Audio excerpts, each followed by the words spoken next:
Sinampahan na ng Bureau of Customs at ang apat na rice importers na sangkot sa smuggling. Tatlong rice importers ang naharap sa kasong economic sabotage dahil sa illegal na pagpupuslit ng bigas. Hindi naman umabot sa 10 million threshold ang halaga ng bigas na nakita sa bodega ng isa pang akusado. Kaya't paglabag lang sa Customs Modernization and Tariff Act ang asunto. Sa apat na rice importers na yan sa Bulacan, 200,000 sako ng bigas ang nabisto sa kanila.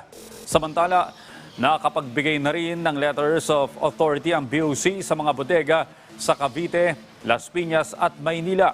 Hinihintay pa ang mga dokumento ng warehouse owner para patunayan na lehitimo ang mga iniimbak nilang bigas. Pending yung 15-day period for those who has in control of imported goods to submit, yun nga po, proof of legality of the importation and proof of payment of correct duties and taxes. Sinasarado po kasi yung warehouse. Doon po sa pagsara ng warehouse, yun po yung consequence po kasi nung pagbibigay naman natin ng opportunity for them to prove yung legality ng importation.